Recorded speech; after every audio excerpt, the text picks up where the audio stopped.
حضرت عمر فاروق رضی اللہ تعالیٰ عنہ ایک مرتبہ اپنے حکومت کے ذمہ داروں کے ساتھ اور ایک بڑے لوگوں کے ساتھ کہیں جا رہے تھے. قریشی بھی تھے ان میں اور ہر اعتبار سے سمجھدار لوگ، بڑے لوگ تھے اور ذمہ دار تھے حکومت کے. جا رہے تھے، راستے میں ایک بوڑھی عورت آئی. اس نے حضرت عمر کو پہچانا اور پکارا اور بلایا. حضرت عمر فاروق رضی اللہ تعالیٰ عنہ نے ان کو پہچانا، ان کے پاس گئے، قریب ہوئے.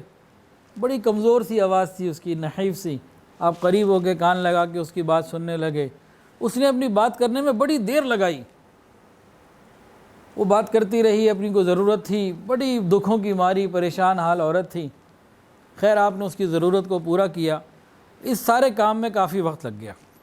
جب آپ اس کی ضرورت پوری کر کے واپس آئے نا اس بوڑھی عورت کی، تو ساتھیوں نے اعتراض کر دیا. کہنے لگے حضرت ایک بڑھیا کی خاطر آپ نے قریشیوں کو روکے رکھا اور اتنے اہم وفد کو، لوگوں کو روکے رکھا. حضرت عمر فاروق رضی اللہ عنہ نے کیا جواب دیا؟ فرمایا تمہارا ناس ہو، جانتے بھی ہو یہ کون ہے؟ انہوں نے کہا نہیں ہم تو نہیں جانتے.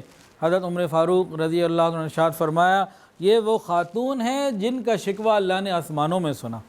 قد سمع اللہ قول التی تجادلک فی زوجہا وتشتکی الی اللہ. حضرت خولہ بنت ثعلبہ رضی اللہ تعالیٰ عنہ یہ وہ ہیں جن کی پکار، جن کی دعا اللہ نے عرش پہ سنی. خود اللہ قرآن میں کہتے ہیں کہ میں سن رہا تھا. تو عمر کی کیا مجال کہ اس کی بات نہ سنتا.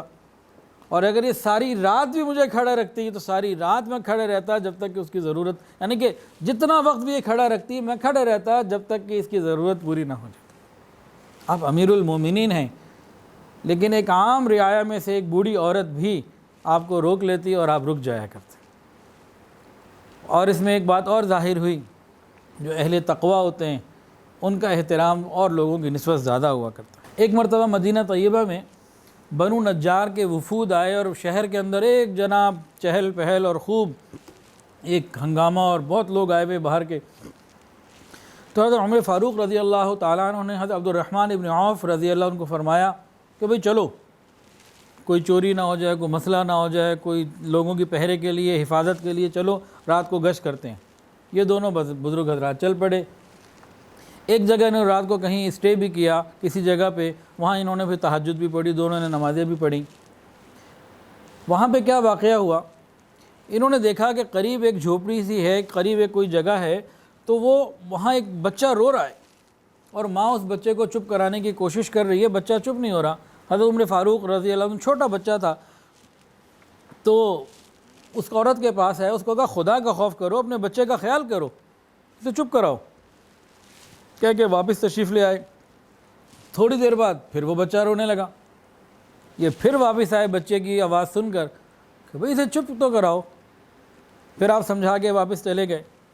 خیر کچھ وقت اور گزرا. رات کے آخری حصے میں بچے کے رونے کی پھر آواز آئی. پھر وہ چھوٹا بچہ تڑپ کے رویا. یہ تیسری دفعہ آئے. کہنے لگے کیسی بری ماں ہو تم، اپنے بچے کو نہیں تم سمجھا سکتے، اپنے بچے کو کا رونا تم نہیں بند کروا سکتی، کیا ہو گیا تمہیں؟ اب اس بوڑھی اور پریشان ماں نے کہا، وہ جو عورت جو تھی پریشان بھی تھی، محتاج بھی تھی، بھوکی بھی تھی، تکلیفوں میں تھی. اب اس تکلیف میں پریشان حال عورت کہنے لگی آج کی رات تم نے مجھے بڑا تنگ کیا.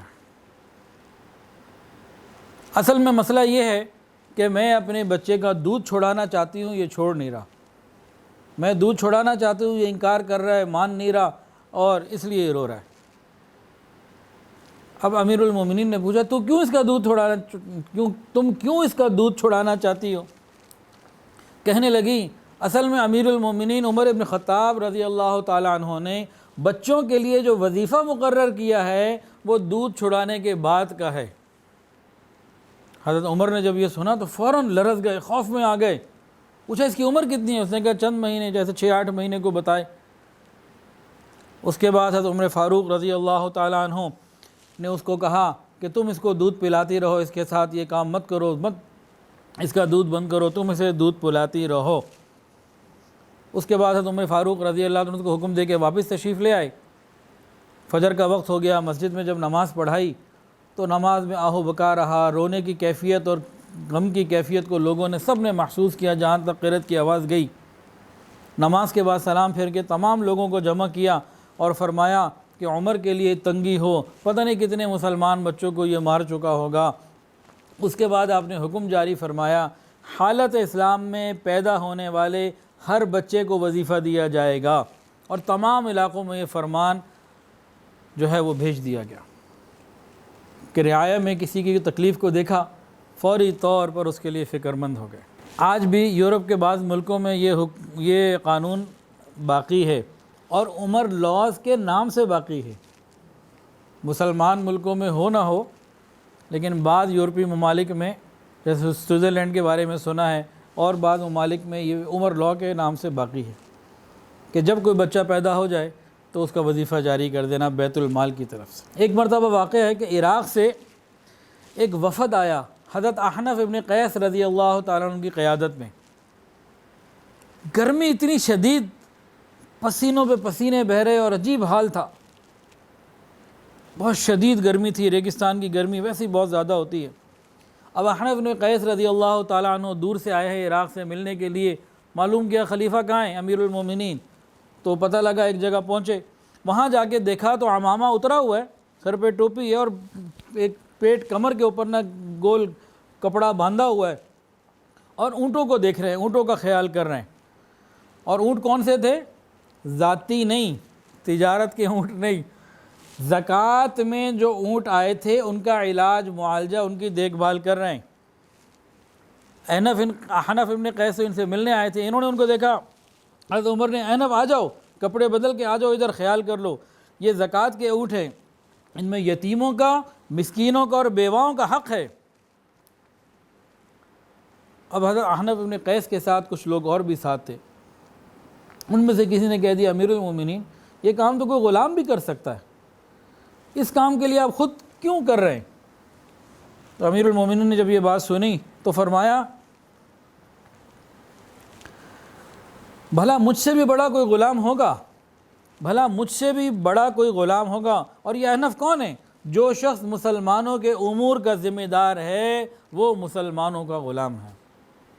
جو مسلمانوں کے امور کا ذمہ دار، کوئی عہدہ اس کے پاس ہے، یہ شخص مسلمانوں کا غلام ہے۔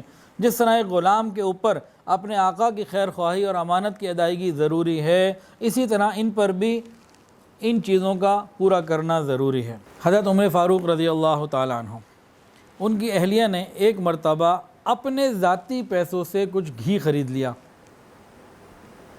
جب گھی گھر میں آ گیا تو حضرت عمر نے کے لیے گھی والی روٹی تیار کی، یہ بتایا، انہوں نے پوچھا یہ کیا ہے؟ کہا یہ گھی ہے۔ تو آپ فکر نہ کریں، یہ میں نے اپنی ذاتی مال سے آپ کے لیے لیا ہے تاکہ آپ ذرا گھی استعمال کر لیا کریں۔ حضرت عمر نے فرمایا کہ میں یہ گھی اس وقت تک نہیں چکھ سکتا جب تک کہ سارے کے سارے لوگ گھی کھانے والے نہ بن جائیں، میں نہیں کھا سکتا۔ ایک مرتبہ حضرت عمر فاروق رضی اللہ تعالیٰ عنہ دوڑتے ہوئے جا رہے ہیں، بھاگ رہے ہیں، حضرت علی نے راستے میں دیکھا، پوچھا کیا ہوا، خیر تو ہے؟ کہا وہ زکوٰۃ کا ایک اونٹ بیت المال سے بھاگ گیا، اس کو پکڑنے جا رہا ہوں۔ حضرت علی نے کہا عمر آپ نے تو بعد والوں کے لیے بڑی مشکل کر دی ہے۔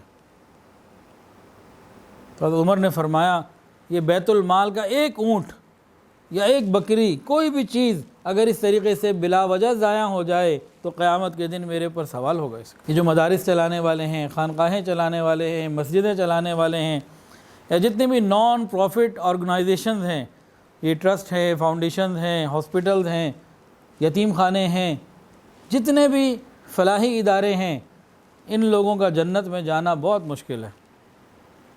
بہت تھوڑے ہوں گے جو یہ فلاحی ادارے چلا کے جنت میں پہنچ سکیں گے۔ آج کی بات کر رہا ہوں، آج کل کے حالات میں دوسرے کے پیسے کا درد ہی نہیں، زکوٰۃ کہاں استعمال کرنی ہے معلوم ہی نہیں۔ زکوٰۃ لے تو لیتے ہیں لیکن استعمال کرنے کا کہاں، اس کو شریعت نے استعمال کرنے کا کہا، کہاں نہیں کہا۔ تعمیر میں استعمال ہو رہی ہے، بجلی کے بلوں میں استعمال ہو رہی ہے، تنخواہوں میں استعمال ہو رہی ہے۔ دینے والے بھی عجیب ہیں، ان کو یہ سمجھ نہیں آتی کہ زکوٰۃ کا حکم شریعت کا ہے اور شریعت کے معاملات علماء اور مفتی حضرات سے پوچھے اور سمجھے جاتے ہیں، دین میں اس کی تفصیلات ہیں۔ تو بہت مشکل مرحلہ ہے یہ، بہت محتاط ہو کر خیال کر کے دینے کی ضرورت ہوا کرتی ہے۔ ویڈیو کے نیچے سبسکرائب کے بٹن پہ کلک کریں، بیل کے آئیکن پہ کلک کیجئے تاکہ ہر نئی ویڈیو کی نوٹیفیکیشن آپ کو مل جائے۔